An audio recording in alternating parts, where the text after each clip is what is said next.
조윤선 수석, 약 구속 11개월 만에, 출소된 지 한 4, 5개월, 3, 4개월 그렇죠. 됐네. 7월 달에 지금 나왔으니까 한 5개월 정도 됐네요. 예.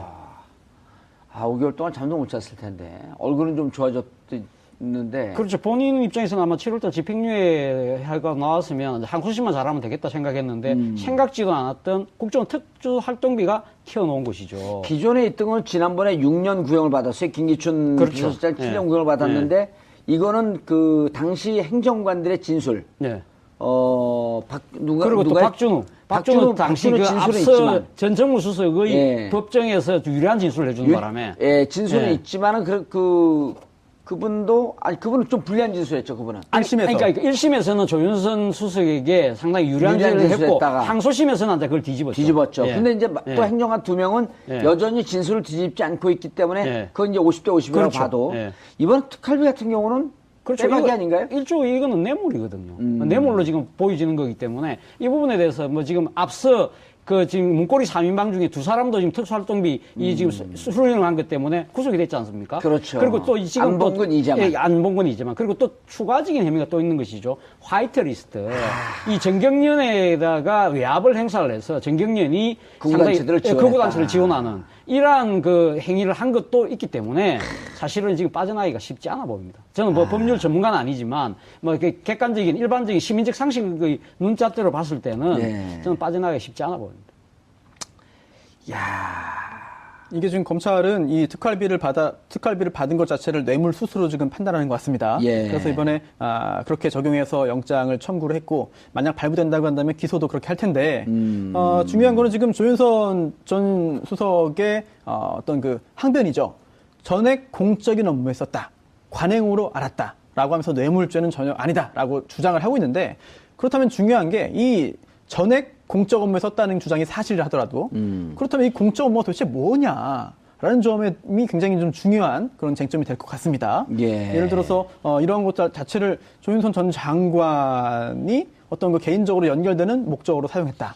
라고 한다면은 그런 조윤선 전 장관의 어떤 주장은 좀 신빙성을 잃게 되는 것이고요. 예. 또 설령 공적인 업무에 썼다 하더라도 그래서 본인의 부처나 또는 본인이 써야 되는 돈을 누군가의 돈을 받아서 썼고 그로 인해서 국정원 특히나 뭐 추명호 전 국장 등 아니면은 뭐 기타 관련된 사람 돈을 마련해 준 사람 돈을 전달해 준 사람에게 어떤 인사상의 이익 등등이 있었다라고 한다면 그거 자체가 또 뇌물죄가 될 수는 있거든요. 변호사님, 송 네. 변호사님, 저는 이해가 안 되는 게 네. 우리 동네 아는 분이 금은방을 털었어요. 예. 금은방을 털고 그 금은방을 턴 돈을 한 푼도 남김없이 독거노인들, 네. 그다음 고아원 이런 데 갖다 줬어요. 그럼 선행인가요? 네. 일단 그 절도죄 성립에는 전혀 문제가 없고요. 예. 다만 이제 나중에 재판받고 유죄 판결을 선고받을 때 약간의 선처. 똑같은 케이스 아닌가요? 뇌물을 받고 뇌물을 네. 공적 업무에 썼다? 네. 누가 뇌물 받아 공적 업무에 쓰라 그랬나요? 그렇습니다. 만약에 뇌물죄로 인정된다고 한다면 이거 다 이제 몰수 추징 대상이 됩니다. 예. 설령 공적인 업무에 썼다 하더라도 조윤선 전 장관이 뇌물을 받은 것으로 인정되는 순간 유죄 판결이 선고되면 그 받은 뇌물 그대로 다 돌려놔야 됩니다. 아니, 예를 들어 국가를 위해 이게 썼다 만약에 하더라도. 네. 이게 만약에 조윤선 전 장관의 주장이 타당성 있고 설득력 있어서 구속영장이 기각이 된다면요. 네. 최순실, 네. 박근혜 전 대통령도 구속시키면 안 돼요. 왜냐하면 네. 그렇게 받은 뇌물, 미래재단, K스포츠 재단 돈 한 푼도 안 썼잖아요. 그대로 있잖아요. 네. 안 받은 것도 있고. 네. 그럼 뇌물을 그렇죠. 받았는데 안 썼는데? 그럼 뇌물 아니네? 그러니까 중요한 거는 공적인 업무에 썼다는 그 부분보다 그 이전에 예. 과연 대가성 있는 그런 자금을 받은 것이냐 부분이 중요한 거겠죠. 아니, 아무 이유 없이 돈 받으면 그거 자체가 뇌물 아니에요? 직위에 있는 사람이? 아무 이유 없지 않을 것이다라고 보는 것이 맞고요. 그렇다면 뭔가 그 당시의 그 직위와 역할과 예. 관계를 볼 때 대가성이 있지 않겠느냐라고 보는 예. 것이고 검찰 입장에서는 그걸 증거를 통해서 오늘 소명을 할 것으로 보입니다. 알겠습니다. 아까 화이트리스트 말씀 잠깐 하셨는데 자, 현재 블랙리스트 혐의 관련해서도 조 전 수석에게 불리한 증거들이 많이 나와서 많이 나와 있단 말이에요. 뭐가 있죠? 지금 지난번 1심에서 예. 1심에서 조윤선 전 수석에게 상당히 유리한 진술을 했던 박준우 전 방금 정무수석 말씀하셨죠? 예, 예. 조윤선 전 수석의 바로 전임자입니다. 전임자가 인수인계를 했다. 인수인계를 했고 그 부분에 대해서 사실 1심 재판 때는 여러 가지 자신이 그러니까 조윤선 수석에 대한 불리한 진술을 특검에서 한 부분에 대해서 주위에서 손가락질을 하는 것 같고 그래서 약간 좀 미안하게 돼서 법정에서 사실 위증죄에 대한 그런 별로 이 고려 없이 진술했다. 그 유리하게 진술했지만 사실 진실은 내가 인수해 준 게 맞다고 지금 항소심에서 했기 때문에 아하. 사실 그게 불리하게 되는 것이고요. 예. 또 하나는 지금 박준우 전 수석이 그렇죠. 먼저 있었던 거죠. 먼저 있다가 인수인계를 해준 거죠. 인수인계를 해준 거고 그리고 또 허연준 행정관이라고 예. 정무 그 수석실에 있었던 이 행정관이 우리 수석님이 뭐 도와라 했다. 뭐 그런 이메일도 있는 것이고요. 그리고 또 허윤준 행정관은 이걸 왜 썼다고 그러나요? 별 설명이 없나요? 우리 수석은 여기서 조윤선 수석이죠. 조윤선 수석이죠. 이건 이제 화이트리스트와 관련된 것인데 화이트리스트를 집행하는데 실질적인 그 주무 행정관이 허연준 행정관이었거든요. 예. 그 때문에 지금 구속돼 있습니다만은 허연준 행정관 같은 경우가 그 지금 이제 여러 사람들에게 이야기를 하는 과정에서 수석님의 지시에 따라서 자기가 했다는 식의 내용이 그 이메일에 나온다는 것이고요. 또 하나는 지난번 이 정권 교체 이후에 이 청와대 캐비넷에서 문건 나왔지 않습니까? 그 중에 문건에도 상당히 지금 블랙리스트와 관련된 또 여러 가지 불리한 진술들이 포함되어 있다는 것이죠. 예. 알겠습니다. 아직도 손도 못 댄 사건들이 있어요.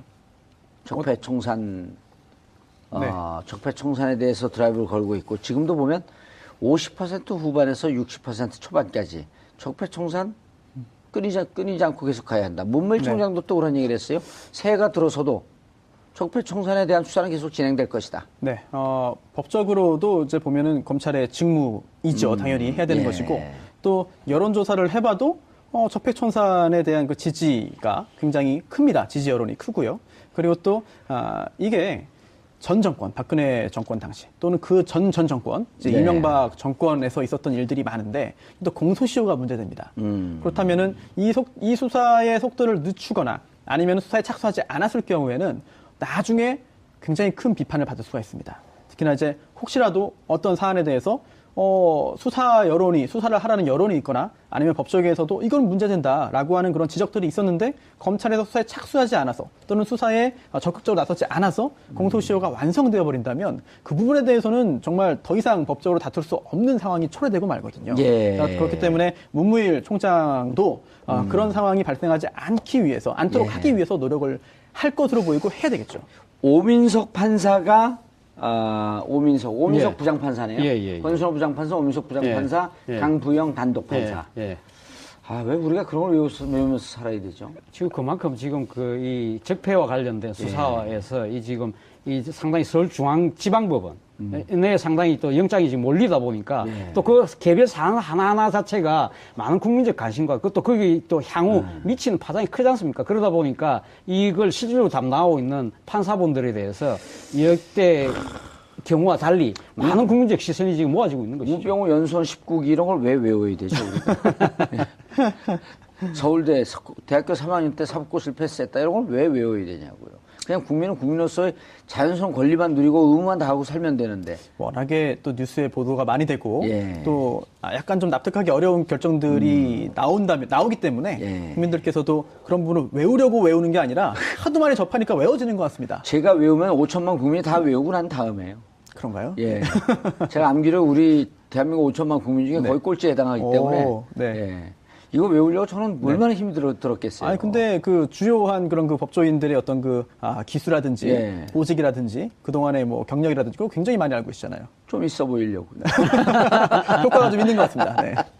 자, 오민석 판사가 오늘 이제 실질 심사를 해요. 네. 그 조윤선 전 장관의. 네. 근데 블랙리스트 증거들은 현재 거론되지 않고 화이트리스트와 특활비 이것에 대해서만 구속영장을 청구한 거죠?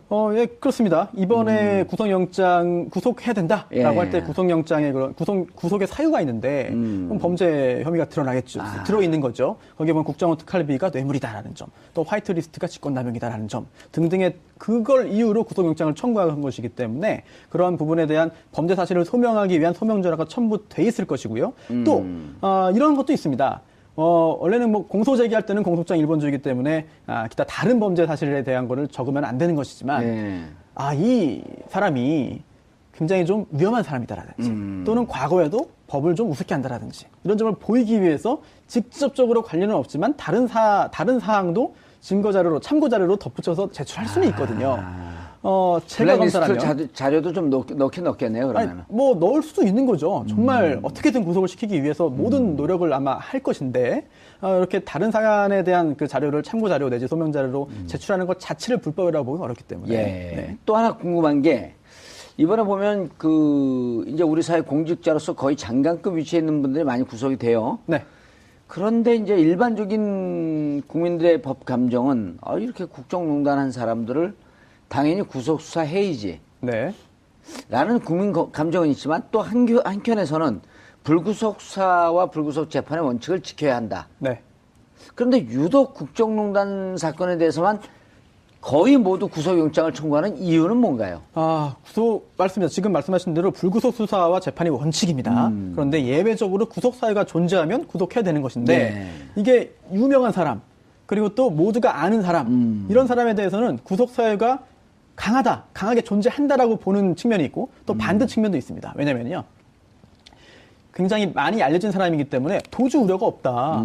아니 도주 우려가 있거나 또는 증거인멸에 염려가 있어야 되는데 증거도 이미 다 확보됐고 예. 뭐 더 이상 할 게 없다. 그리고 다 모두가 아는 사람인데 출국 금지돼 있고 어디로 도망가겠느냐라고 한다면 불구속 수사 원칙의 어떤 그 근거로 작용할 수 있고요. 반대로 아니 이 사람은 좀 위험하다. 혹시 심적인 어떤 변화가 있거나 또는 뭐 극단적인 선택을 할 수도 있다라고 생각되면은 오히려 본인의 그 피해자의 안전을 위해서 구속영장을 청구하고 발부하는 경우도 있습니다.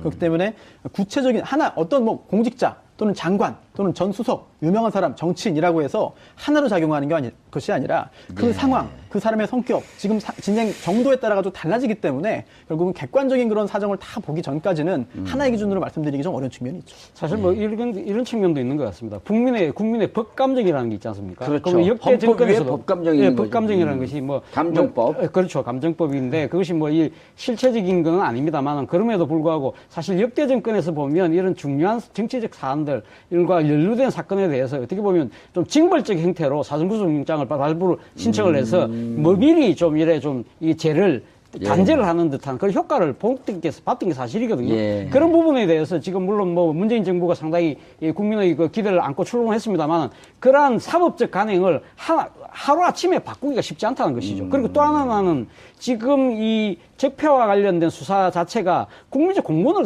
상당히 사고 있는 사안이기 때문에 여기에 대해서 지금 이 법조의 간행이 잘못됐다고 해서 바꾼다는 그 자체가 어떻게 보면 적당하게 수사를 하려고 하는 거 아니냐는 오해를 불러일으킬 수도 있다는 것이죠. 그렇기 때문에 물론 뭐 이 검찰도 나름대로 이 불구속 수사의 원칙은 언젠가는 확립해야 되겠다고 고민을 하겠습니다만은 예. 지금은 적절한 시점은 아니라고 판단할 수밖에 없는 것 같습니다.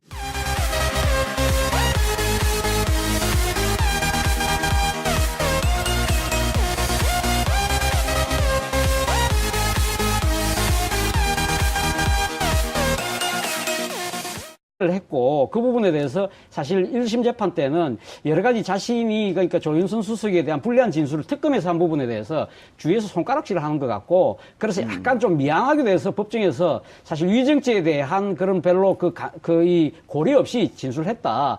유리하게 진술했지만 사실은 진실은 내가 인수해 준 게 맞다고 지금 항소심에서 했기 때문에 사실 그게 불리하게 되는 것이고요. 예. 또 하나는 지금 박준우 전 수석이 그렇죠. 먼저 있었던 거죠. 먼저 있다가 인수인계를 해준 거죠. 인수인계를 해준 거고 그리고 또 허영준 행정관이라고 예. 정부 그 수석실에 있었던 이 행정관이 우리 수석님이 뭐 도와라 했다. 뭐 그런 이메일도 있는 것이고요.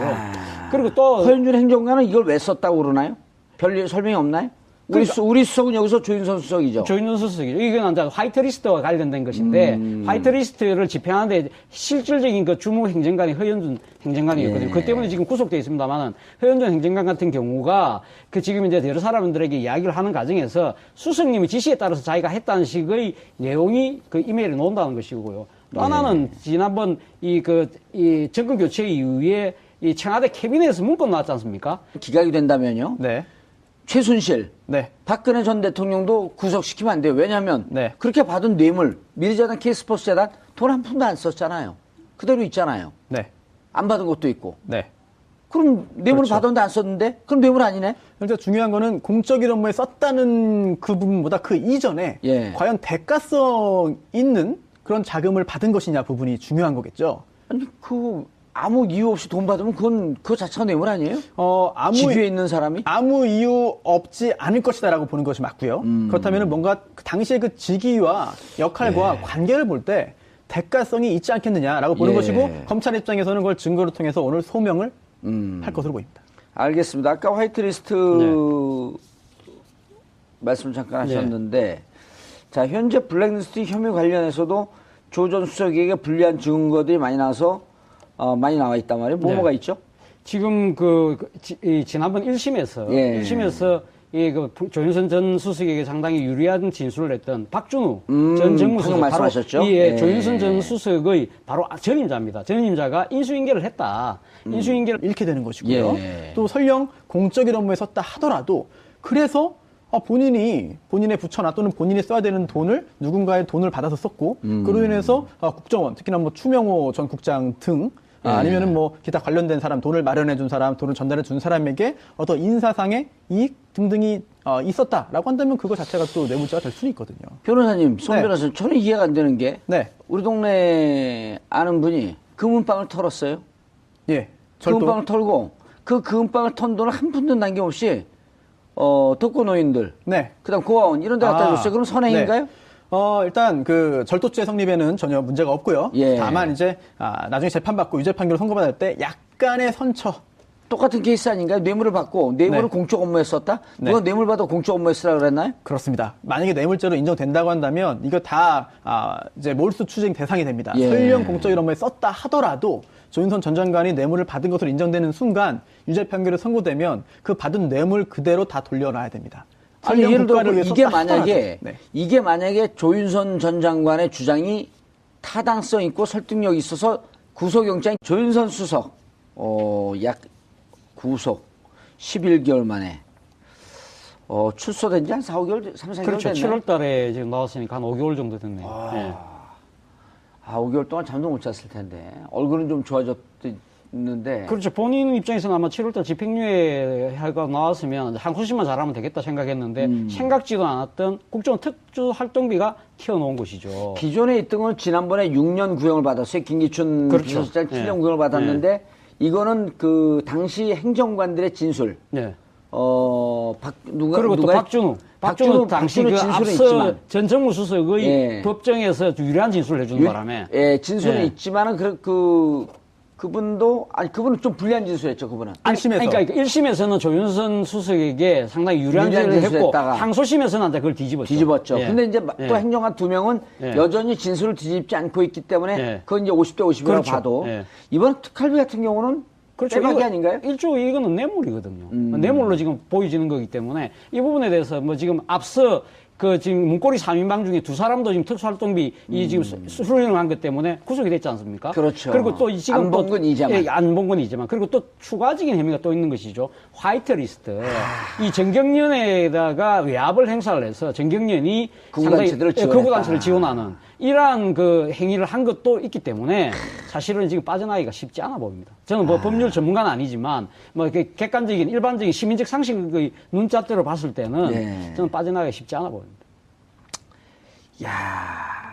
이게 지금 검찰은 이 특활비를 받은 것 자체를 뇌물 수수로 지금 판단하는 것 같습니다. 예. 그래서 이번에 그렇게 적용해서 영장을 청구를 했고 만약 발부된다고 한다면 기소도 그렇게 할 텐데 중요한 거는 지금 조윤선 전 수석의 어떤 그 항변이죠. 전액 공적인 업무에 썼다.